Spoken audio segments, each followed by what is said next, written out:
Welcome to జిల్లా dairy. నేను విజయ్. ముందుగా హెడ్లైన్స్ చూద్దాం. వికారాబాద్ జెడ్పీ చైర్పర్సన్ పై బీఆర్ఎస్ అవిశ్వాసం.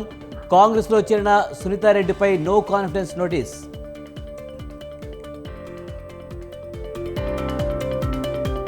దరూర్లో జెడ్పీ హై స్కూల్ సందర్శించిన జీవన్ రెడ్డి.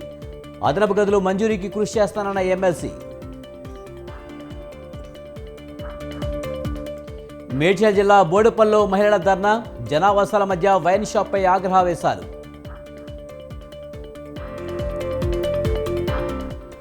సీఎం జగన్పై తీవ్ర స్థాయిలో ధ్వజమెత్తిన ఏపీ జేఏసీ. ఆర్థిక సమస్యలు పరిష్కరించాలన్న ఆందోళనకారులు.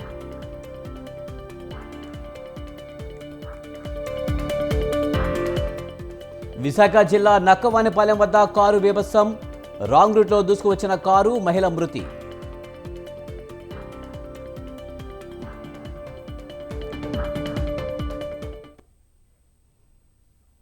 వికారాబాద్ జిల్లా పరిషత్ చైర్పర్సన్ సునీతా మహేందర్ రెడ్డిపై బీఆర్ఎస్ జెడ్పీటీసీ సభ్యులు అవిశ్వాస తీర్మానం ప్రకటించారు.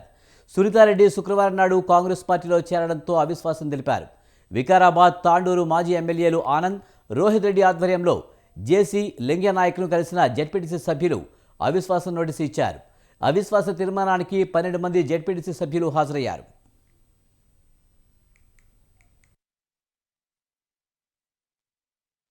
సునీతా మహేందర్ రెడ్డి గారు బీఆర్ఎస్ పార్టీ వీడి కాంగ్రెస్ పార్టీలో చేరినారు. కాంగ్రెస్ పార్టీలో చేరడం మూలంగా తనకు నైతిక బాధ్యత వహించి పార్టీ సభ్యత్వానికి జిల్లా పరిషత్ చైర్మన్కు రాజీనామా చేయాల్సి ఉండే. కానీ నైతిక బాధ్యత వహించకుండా పదవి వ్యాయంతో ఇంకా పదవిలో కొనసాగాలనేటువంటి చర్యను ఖండిస్తూ మేమందరం కూడా జిల్లా పరిషత్ మెంబర్లందరం కూడా అవిశ్వాస తీర్మానం పెట్టడానికి ఈరోజు కలెక్టర్ గారిని కలవడం జరిగింది. తెలంగాణ ఉద్యమంలో కొన్ని వేల మంది ప్రాణత్యాగాల ఫలితంగా సకల జనులు తెలంగాణ సాధించుకున్న తర్వాత 2014లో అదే తెలుగుదేశం పార్టీ ఉన్నటువంటి మహేందర్ రెడ్డి గారు, సునీతా మహేందర్ రెడ్డి గారు ఈ పార్టీలో చేరి ఎమ్మెల్యే అయ్యి, మంత్రి అయ్యి, జిల్లా పరిషత్ చైర్మన్ అయ్యి 2 సార్లు జిల్లా పరిషత్ చైర్మన్, 2 సార్లు మంత్రి పదవి, అలా ఎమ్మెల్సీ పొంది ఈ పార్టీకి ద్రోహం చేయడం అనేటువంటిది మేమంతా జీర్ణించుకోలేకపోతున్నాం. జగిత్యాల అర్బన్ దరూర్లో జిల్లా పరిషత్ ఉన్నత పాఠశాలను కాంగ్రెస్ పార్టీ ఎమ్మెల్సీ జీవన్ రెడ్డి సందర్శించారు.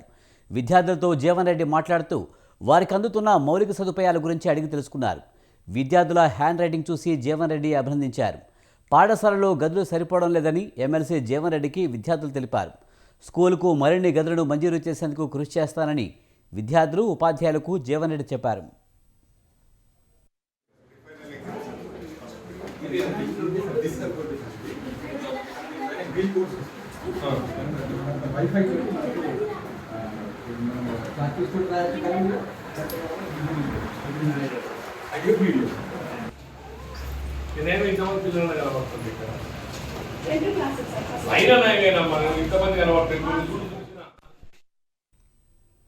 బీసీ కులగణన కోసం అసెంబ్లీలో తీర్మానం ఆమోదించడంపై బీసీ సంక్షేమ సంఘం జాతీయ అధ్యక్షులు జాజుల శ్రీనివాస్ గౌడ్ హర్షం వ్యక్తం చేశారు.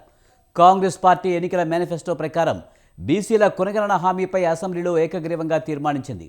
హైదరాబాద్లోని అంబారిపేట ఆలీకేఫ్ చౌరస్తా వద్ద మహాత్మా జ్యోతిరావు పూలే విగ్రహానికి శ్రీనివాస్ గౌడ్ పాలాభిషేకం చేశారు. 2.5 దశాబ్దాల నుండి బీసీ కులగణన కోసం చేసిన పోరాటం ఫలించిందని జాజుల ఆనందం వ్యక్తం చేశారు. బీసీ కులగణన తీర్మానం ఆమోదించడంపై బీసీ మంత్రి పొన్నం ప్రభాకర్కు ప్రత్యేక ధన్యవాదాలు తెలిపారు. మేమంతా పోయి రేవంత్ రెడ్డి గారిని, రాష్ట్ర ముఖ్యమంత్రి రేవంత్ రెడ్డి గారిని కలిసిన వెంటనే వారు స్పందించి తప్పకుండా బీసీ కులగణన చేస్తామని చెప్పి వారు ప్రామిస్ చేయడం జరిగింది.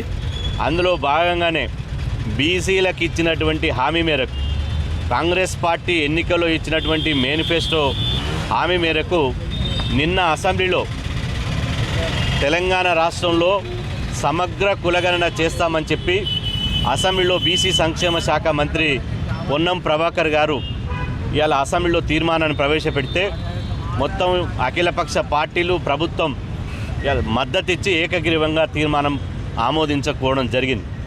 బీసీ సంఘాలుగా మేమంతా పోయి రేవంత్ రెడ్డి గారిని, రాష్ట్ర ముఖ్యమంత్రి రేవంత్ రెడ్డి గారిని కలిసిన వెంటనే వారు స్పందించి తప్పకుండా బీసీ కులగణన చేస్తామని చెప్పి వారు ప్రామిస్ చేయడం జరిగింది.